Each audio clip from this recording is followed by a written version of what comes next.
నమస్తే అండి. ఇక్కడికి వచ్చిన వాళ్ళందరూ బాగున్నారని అనుకుంటున్నాము. మా ప్రొడ్యూసర్స్ అందరూ కూడా బాగుండాలనుకుంటున్నాము. మధుర గారు చెప్పినట్టు ఒక మిలియనియర్ హౌస్ మెయింటైన్ చేయడానికి నెలకు 10 లక్షలు పట్టొచ్చు, 50 లక్షలు పట్టొచ్చు. ఒక చిన్న వ్యాపారస్తుడికి 10,000లో అయిపోవచ్చు. రోజు కూలీ చేసే వాళ్ళకి 5,000లో నెల గడవచ్చు. ఎవరికి తగ్గట్టు వాళ్ళు వాళ్ళ సంసారాన్ని చక్కదిద్దుకుంటున్నప్పుడు ఒక సినిమా చేయాలనుకుంటున్న ప్రొడ్యూసర్ మాత్రం వాళ్ళకి నచ్చినట్టు ఎందుకు చేసుకోకూడదండి? మాకు నచ్చిన అసోసియేషన్స్, మాకు నచ్చిన వాళ్ళని మేము ఎందుకు పెట్టుకోకూడదు? సరే, ఓకే, చాలా లేబర్ రూల్స్ ఉన్నాయి. అంటే నాకు ఇక్కడ లేబర్ రూల్స్ ఇంకా తెలీదు. I have been working in US for many years. అక్కడ లేబర్ రూల్స్ తెలుసు. ఒకసారి ఇప్పుడు గవర్నమెంట్ ఒక వేతనం నిర్ణయించినప్పుడు ఆ టెక్నీషియన్కి మినిమం వేజెస్ తగ్గకుండా వెళ్తున్నప్పుడు పెంచాలి అన్నప్పుడు అది ప్రొడ్యూసర్ ఇష్టం. నిజంగా ఆ క్రాఫ్ట్మెన్కి అంత ఇవ్వాలి అనుకుంటే ఇస్తున్నాం. హీరోలకి ఇవ్వాలి అంటున్నారు కాబట్టి ఇస్తున్నాం కదా. ఎందుకంటే ఆ హీరోకి రీప్లేస్మెంట్ లేదు. ఎగ్జాంపుల్ చిరంజీవి గారిని తీసుకోండి. ఇప్పుడు ఆల్మోస్ట్ 50 years ఆఫ్ జర్నీలో ఎంతమంది స్టార్స్ చిరంజీవి గారిని రీప్లేస్ చేశారండి? బట్ టెక్నీషియన్ వేలల్లో లక్షల్లో ఉన్నారు. Why can't we? And employment create చేస్తున్నాం కదా. మేమేం వాళ్ళ దగ్గర నుంచి ఏం లాక్కోవట్లేదు కదా. వాళ్ళు అన్నది if he's really talented, worth it, they definitely get it. Why do they need to fight for it? And అసలే పైసలు ఇవ్వకుండా పని చేయమని అడిగితే తప్పు. కానీ ఇస్తున్న వేతనాల్ని ఇప్పుడున్న పరిస్థితుల్లో ఇంటర్నేషనల్గా ఎకానమీ క్రైసిస్లో ఉందండి. Any country you take, US, London, any other country you take, it's an economic crisis.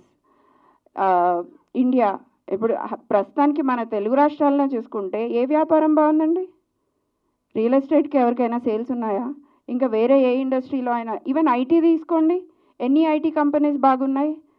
IT కంపెనీస్లో 30%, 50% శాలరీస్ కట్ చేసినా ఇంకా వర్క్ చేస్తున్నారు. Because there is a hope. మళ్ళీ నెక్స్ట్ టైం బాగుపడితే, ఇండస్ట్రీ బాగుపడితే వాళ్ళకి మళ్ళీ శాలరీస్ పెరుగుతాయి, ప్రమోషన్స్ వస్తాయి అని.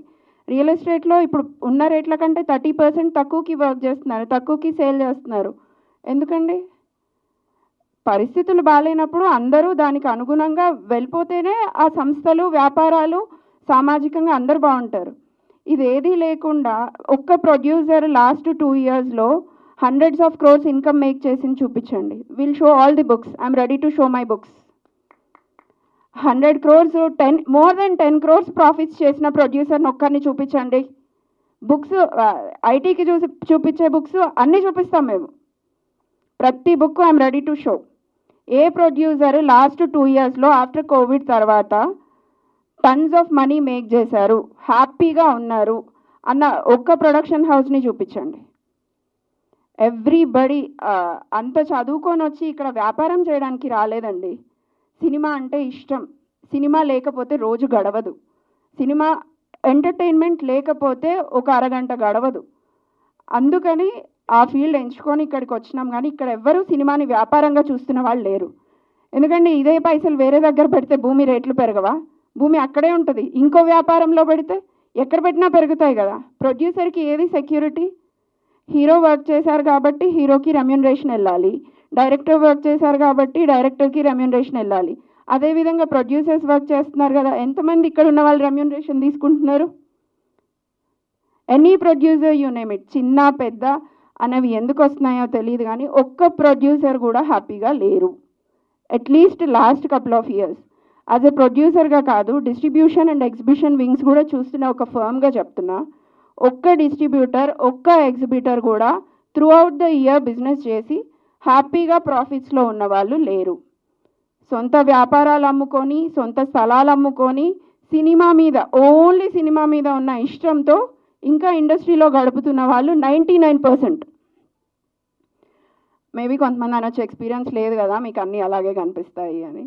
అండ్ ఐ డోంట్ నో, నెగిటివ్గా కూడా మాట్లాడతారేమో, మీకేం తెలుసు, మీరు వచ్చి ఎన్ని సంవత్సరాలు అవుతుంది అని. కానీ కొంచెం చదువుకున్న వాళ్ళం కాబట్టి అర్థమవుతుందండి పరిస్థితులు చూస్తుంటే. చాలా అంటే చాలా దయనీయమైన పరిస్థితుల్లో ఉంది Telugu film industry. We have made movies like Baahubali, Pushpa 2 or Hanuman, anything. కాకపోతే ఇప్పుడున్న సిచ్యువేషన్లో ఏ ప్రొడ్యూసరు హ్యాపీగా లేరు. అది మా అందరికంటే ఎక్కువగా మా కార్మికులకు తెలుసు. ఈరోజు నాతో వర్క్ చేస్తున్న సినిమాలో ఎవ్రీ యూనియన్ మెంబర్స్కి తెలుసు మేము ఎంత స్ట్రగుల్ పడుతున్నామో సినిమా కంప్లీట్ చేయడానికి. ప్రతి ప్రొడ్యూసర్ వాళ్ళకి తెలుసు. వాళ్ళకన్నా ఒక షెడ్యూల్ అయిపోయేసరికి అమౌంట్స్ రిసీవ్ అవుతున్నాయి. ప్రొడ్యూసర్కి సినిమా అయిపోయి రిలీజ్ అయిన తర్వాత కూడా 90% ఆఫ్ ది అమౌంట్స్ రావట్లేదు. 90% ఆఫ్ పీపుల్కి అసలు అమౌంట్స్ రికవరీయే అవ్వట్లేదు. మేము మాట్లాడకూడదు, ఎందుకంటే మాట్లాడితే వాళ్ళ హీరో సినిమా వల్ల నష్టపోయామని అంటారు కొంతమంది. ఇంకా కొంతమంది వాళ్ళకి బిజినెస్ చేతగాక చేయలేదంటారు. ఇంకా కొంతమంది మీకేం తెలుసు అసలు అని మాట్లాడతారు. ఇంకా కొంతమంది మేబీ నేను అమ్మాయిని కదా నేను నోరు మూసుకొని ఇంట్లో ఉంటే బెటర్ ఏమో అనేవి చాలా రకాలుగా వినబడతాయి. కాకపోతే ఇప్పుడు ఇండస్ట్రీ ఉన్న సిచ్యువేషన్స్లో రేట్ హైక్ చేసే పరిస్థితుల్లో ఏ ప్రొడ్యూసర్ లేరు. అది అందరికంటే ఎక్కువ మా కార్మికులు ఎవరైతే అసోసియేషన్స్ రిప్రజెంట్ చేస్తున్నారో వాళ్ళకి బాగా తెలుసు. అసోసియేషన్స్ వాళ్ళని మేమేం తప్పు పట్టట్లేదు, ఎవరికైనా వాళ్ళకి కావాల్సింది అడిగే హక్కు ఉంది. కాకపోతే ఇది రైట్ టైం కాదు. ప్రొడ్యూసర్స్ అందరము ఏకధాటిగా ఒకసారి ఎప్పుడైతే వాళ్ళకే తెలుస్తుంది కదా ఈ సంవత్సరంలో ఎన్ని హిట్ మూవీస్ వచ్చాయండి. సో ఇటువంటి పరిస్థితుల్లో మేము వాళ్ళని కాదు అనడానికి కూడా మా దగ్గర స్ట్రాంగ్ రీజన్స్ ఉన్నాయి కాబట్టే కదా చేయలేకపోతున్నాము.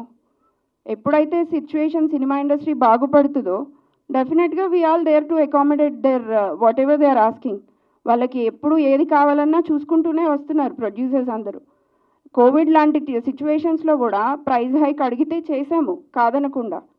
అప్పుడు యూనియన్స్ అందరికీ అడిగినట్టుగా ఇచ్చేసాం. ఇప్పుడు ఇవ్వలేని పరిస్థితులు ఉన్నప్పుడు వాళ్ళు కూడా అర్థం చేసుకొని సపోర్ట్ చేయాల్సిన టైం ఇది. ఇక్కడ ఎవరు ఎక్కువ ఎవరు తక్కువ అన్నది పక్కకు పెడితే 24 క్రాఫ్ట్స్తో పాటు అందరం కలిసి వర్క్ చేస్తేనే ఈ ఇష్యూ రిజాల్వ్ అవుతుంది. ఐ డోంట్ నో ఎవ్రీబడి ప్రతి ఒక్కరూ అర్థం చేసుకొని దీన్ని ఎంత తొందరగా వీలైతే అంత తొందరగా రిజాల్వ్ చేస్తారని కోరుకుంటున్నాను. Thank you.